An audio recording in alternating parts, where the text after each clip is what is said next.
then I kind of thought to myself, well, how do I study Russian? Because there were very few schools in my region, given the impoverishment of the region, where you could study Russian. So I would have to take Russian from scratch. And this is where things get really quite interesting, because there were opportunities to study Russian at universities, but I would need to have, first of all, an intensive Russian language course in the summer. And I didn't have the money for that. And the period is around the miners' strike in the United Kingdom in 1984. Now, the miners of County Durham had, very interestingly, had exchanges and ties with the miners of Donbass going back to the 1920s. Okay. And as I studied Russian history, I discovered there was lots of contacts between, Bolshevik, Soviet Union, the early period after the Russian Revolution, but even before that, during the imperial period in Russia, between the northern England and the Russian Empire in the old industrial areas.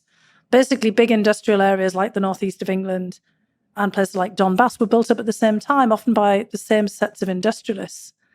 And Donetsk in the Donbass region used to be called Huzivka, because it was established by a Welsh industrialist who brought in miners from Wales to help, kind of develop the coal mines there, and also the steelworks and others that, we're hearing about all the time. And so I got very fascinated in all these linkages, and, famous writers from the early parts of the Soviet Union, like Yevgeny Zamyatin, worked in the shipyards in Newcastle upon Tyne. And there was just this whole set of connections.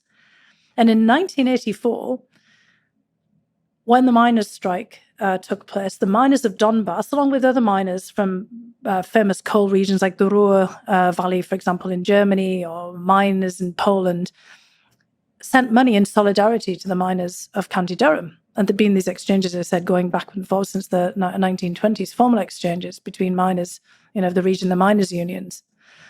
And I heard, again, from the same great uncle who told me to study Russian, that there were actually scholarships for the children of miners, and it could be former miners as well, for their education. And I should go along to the Miners' Hall, a place called Red Hills, where the miners of County Durham had actually pooled all of their resources and built up their own parliament and their own, kind of place that they could talk among themselves to figure out how to enhance the welfare and well-being of their communities.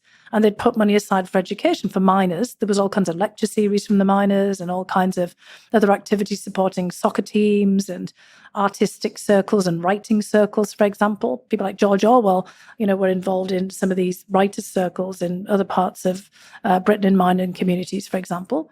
And so they told me I could, go along and basically apply for a grant to go to study Russian. So I show up.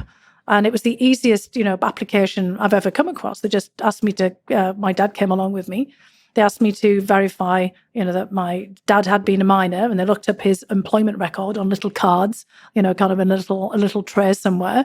And then they asked me how much I needed, to basically pay for the travel and some of the basic expenses for the study. And they wrote me a check.